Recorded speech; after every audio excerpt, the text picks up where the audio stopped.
Hi everyone. Today we are going to see an special and important characteristics of human beings. So that is the capacity to learn, or we can say that that is a learning which comes under the psychology subject, especially the educational psychology. So if we come to this learning, we can say that our personality, our skill, our behavior, our attitude, all these things as a result of our learning process. So now we will see what is the definition of learning.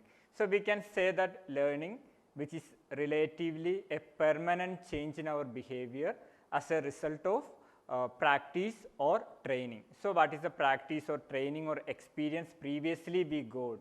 So from that there will be a permanent change will be happening. So that is termed as a learning. So now we will see from the definition what are the nature of learning.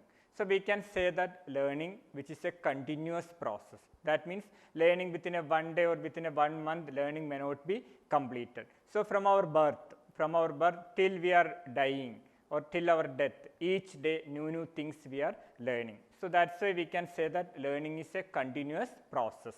Then we can say that learning which is universal. That means every age group, maybe child, maybe adult, maybe adolescent, maybe old age people, everyone we are learning some new things daily. And learning takes place everywhere. It may be in India, or it may be in Western countries, or it may be in Gulf countries. Wherever you go, learning may be taking place. That's why we can say learning is a universal one. Then we can say that learning in which the organism or the individual actively we are participating. So our participation should be there in the learning.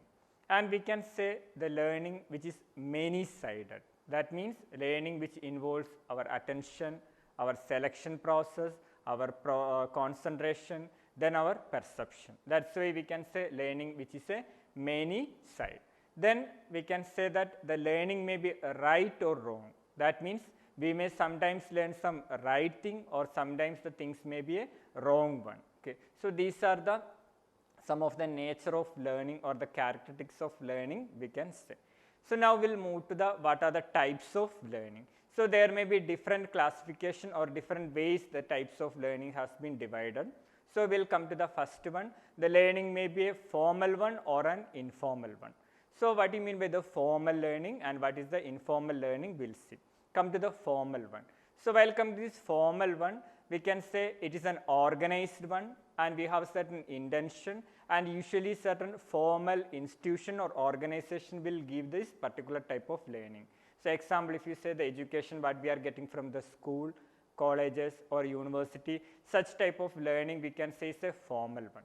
Come to the informal education or informal learning, it is nothing but the type of learning which is not an organized one, it is maybe incidental one. So what we are getting from the family or society or from the friends what we learn, that is a informal type of learning we can say. Then another classification they say is that the learning may be individual or a group one, that is based on the number of person. For individually, for a single person is getting education or learning, we can say it is a single learning. And the next one is a group one, or individual learning we can say. Next is a group one. So there is a group of people will be getting, or a group of students or a group of members will be learning some things. So this is based on the number of people, that there is an individual learning and there is a group learning. Now we will come to the types of activity. Based on types of activity, how the learning has been classified. That first one, it's a motor learning. So what is the motor learning? So here the learning which is mainly by that muscular activity or by the skeletal activity, or we can say that psychomotor activity. Okay, the learning which involves our psychomotor activity, we can say that it's a motor type of learning. So examples, if you say walking, running, driving, or practicing computer keyboard, typewriting, driving, etc., which comes under the motor type of learning we can say. Come to the next one, verbal learning. So in the verbal learning, which includes the learning of words or how to use effectively the languages, which comes under the verbal type of learning. So come to the next one, discriminative learning. In the discriminative learning, we try to discriminate the things, maybe like male and female, or the infants, you can, as an example, if you say the infants, they will start to discriminate whenever mummy is coming, the baby is identifying it is my mama or it is my auntie, like that they may try to discriminate the things. That is the discriminative type of learning. Next one is a concept learning. The concept learning is nothing but when the learning which involves our concept or various types of idea.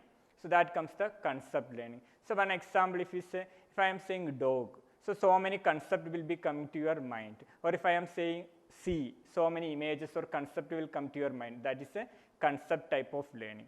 And the last one, it's a sensory or perception learning. So there, so many sensory inputs, the learning which involves the sensory inputs. So these are the different types of learning we can say.